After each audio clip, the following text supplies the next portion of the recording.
Renungan Pagi, Christ Triumphant atau Kristus yang menang oleh Ellen G. White, 14 Desember 2025. Mari kita berdoa. Bapa kami yang di sorga, Allah pencipta langit dan bumi, laut dan segala isinya, Allah yang maha besar, maha penguasa, sumber segalanya, yang kami sembah selalu melalui anak-Mu yang tunggal, Yesus Kristus. Terpujilah Yesus, anak Allah yang maha tinggi, yang adalah Tuhan atas hari Sabat. Pada pagi hari ini kami bersyukur boleh bangun dan berbakti dan sebagaimana membaca dan mendengarkan nasihat firman-Mu, kiranya ini menjadi pembaharuan bagi kami semua agar memiliki meterai Allah pada dahi kami.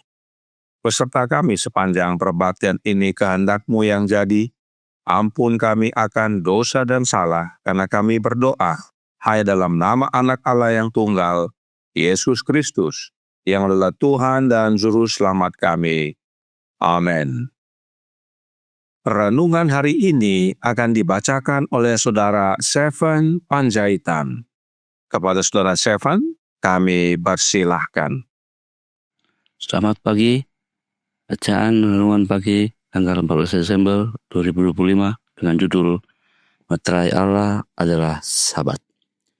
Ayat ini terdapat dalam Yesaya 20 ayat 19 dan 20. Akulah Tuhan Allahmu, hiduplah menurut ketetapan-ketetapanku dan lakukanlah peraturan-peraturanku dengan setia. Kuduskanlah hari-hari Sabatku, sehingga itu menjadi peringatan di antara aku dan kamu, supaya orang mengetahui bahwa akulah Tuhan Allahmu.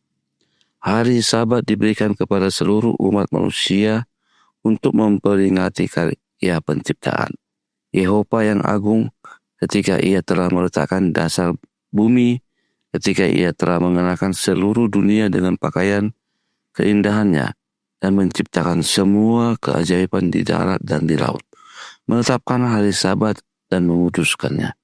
Allah menguduskan dan memberkati hari di mana Ia telah beristirahat dari segala pekerjaannya yang ajaib.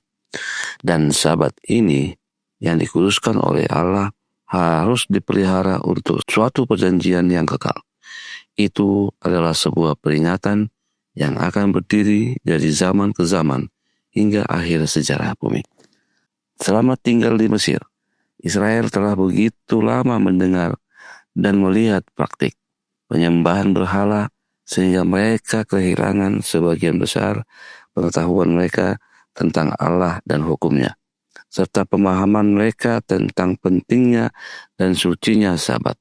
Hukum Taurat diberikan untuk kedua kalinya untuk menginginkan mereka akan hal-hal ini. Dalam ketetapan-ketetapan Allah didefinisikan sebagai agama praktis bagi seluruh umat manusia. Ada orang yang berpendapat bahwa Sabat hanya diberikan untuk orang Yahudi, tapi Allah tidak pernah mengatakan hal ini. Dia menyerahkan Sabat kepada umatnya Israel, sehingga amanah suci. Tetapi fakta bahwa padang gurun Sinai dan bukan Palestina adalah tempat yang dipilihnya untuk mewartakan hukumnya menunjukkan bahwa Dia menginginkannya bagi seluruh umat manusia. Hukum 10 perintah Allah setua penciptaan. Oleh karena itu, penetapan Sabat tidak memiliki hubungan khusus dengan orang Yahudi. Sama seperti dengan semua makhluk ciptaan lainnya, Allah telah mewajibkan pemeliharaan Sabat bagi semua orang. Sabat dinyatakan dengan jelas diadakan untuk manusia. Oleh karena itu, hendaklah setiap orang yang berada dalam bahaya tertipu dalam hal ini memperlihatkan firman Allah daripada penyataan manusia. Setiap orang telah diuji, sebagaimana Adam dan Hawa di Eden, sebagaimana pohon pengetahuan ditempatkan di tengah-tengah Taman Eden. Demikian pula perintah Sabat ditempatkan di tengah-tengah 10 hukum mengenai buah dari pohon pengetahuan. Larangan dibuat, janganlah kamu memakannya, supaya kamu tidak mati. Mengenai Sabat, Allah berfirman, janganlah kamu menajiskannya, tetapi kuduskanlah. Sebagaimana pohon pengetahuan adalah ujian ketaatan Adam, demikian pula perintah keempat adalah ujian yang telah Allah berikan untuk membuktikan kesetiaan seluruh umatnya. Pengalaman Adam hendaknya menjadi peringatan bagi kita sepanjang masa. Ia memperingatkan kita untuk tidak menerima jaminan apapun dari mulut manusia atau malaikat yang akan mengurangi sedikit pun dari hukum suci Yehova. Dikutip dari The Review General 30 Agustus 1898. Demikianlah bacaan bagi kita. Tuhan Yesus memberkati. Terima kasih atas penata layanan Saudara Seven. Tuhan Yesus memberkati. Selamat pagi saudaraku dalam Tuhan. Tentang meterai Allah, Roh Nubuat berkata dalam The Signs of the Times tanggal 1 November tahun 1899 paragraf 8. Dalam masalah pertentangan besar, dua pihak dikembangkan. Mereka yang menyembah binatang dan patungnya dan menerima tandanya, dan mereka yang menerima meterai Allah yang hidup, yang memiliki nama Bapa tertulis di dahi mereka. Ini bukan tanda yang terlihat. Meterai Allah yang hidup itu adalah nama Bapa. Sementara itu, Roh Nubuat juga berkata dalam The Great Controversy edisi 1888 halaman 691 paragraf 3. Hari Sabat adalah tanda Allah. Itu adalah meterai hukumnya. Jadi, Sabat adalah meterai hukum Allah. Hukum yang mana? 10 hukum tentunya. The Great Controversy edisi 1888 halaman 451 paragraf 3 berkata, meterai hukum Allah terdapat dalam hukum keempat. Jelas bahwa Sabat adalah meterai dari hukum Allah, meterai dari 10 hukum. Apakah meterai Allah dan meterai hukum Allah berbeda? Tentu berbeda. Meterai Allah adalah nama Bapa, dan meterai 10 hukum adalah Sabat. Lalu, apakah ada hubungan meterai Allah yang adalah nama Bapa dengan meterai 10 hukum yang adalah Sabat? Oh, tentu ada. The Great Controversy edisi 1888 halaman 451 paragraf 3 melanjutkan. Hanya inilah, yaitu hukum keempat dari ke-10-nya yang memperlihatkan baik nama maupun gelar sang pemberi hukum. Ini menyatakan bahwa Dia adalah pencipta langit dan bumi, dan dengan demikian menunjukkan haknya untuk dihormati dan disembah di atas semua yang lain. Inilah hubungannya meterai Allah yaitu nama Bapa dan meterai hukum yaitu Sabat. Sebab dalam hukum keempat disebutkan nama Allah dan gelarnya.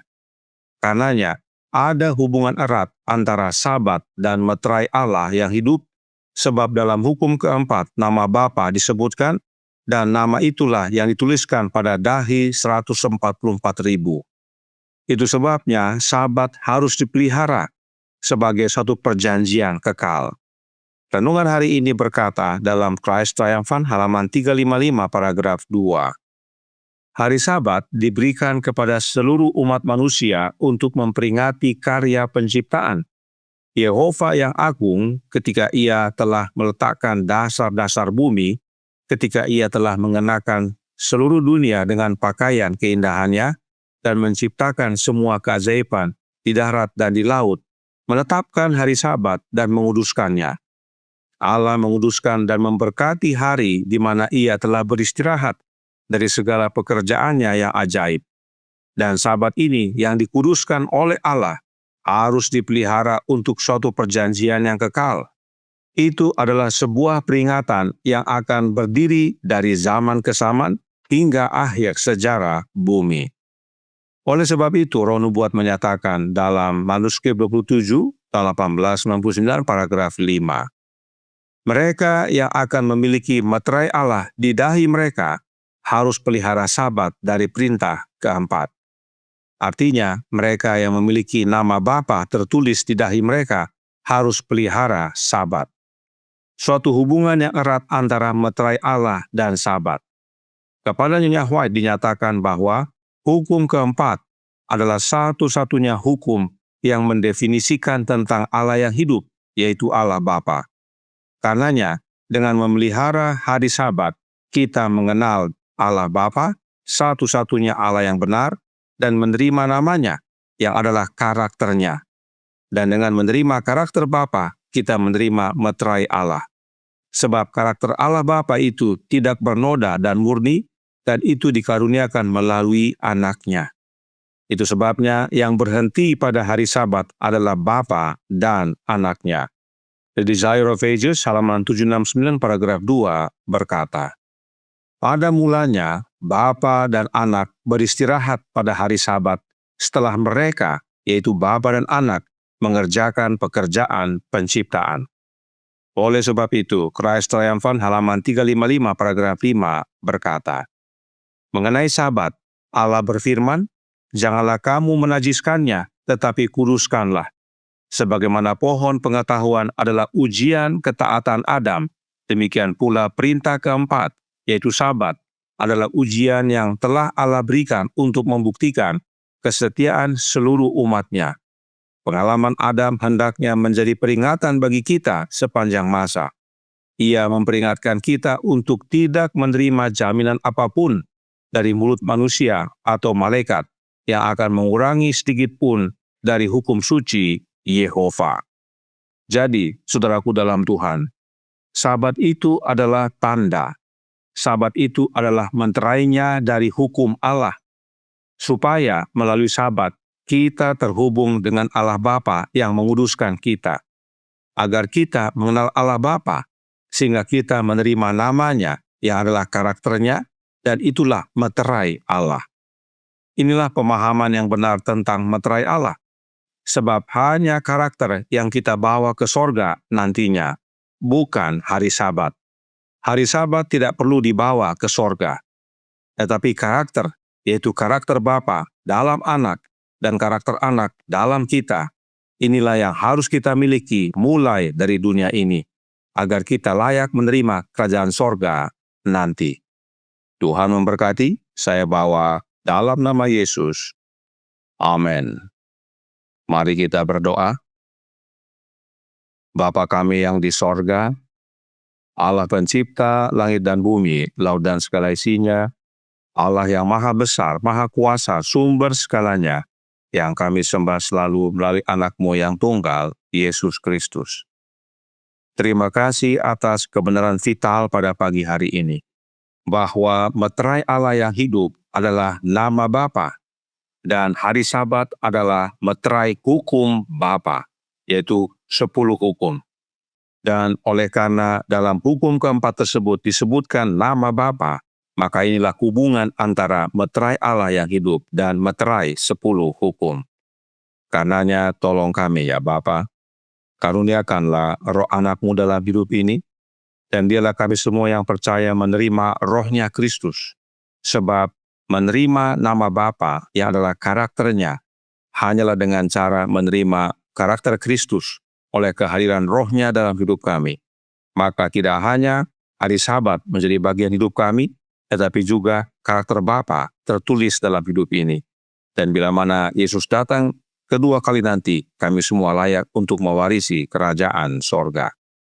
Beserta kami sepanjang hari ini kehendak-Mu yang jadi, ampun kami akan dosa dan salah, karena kami berdoa hanya dalam nama Anak Allah yang tunggal, Yesus Kristus, yang adalah Tuhan dan Juru Selamat kami. Amin.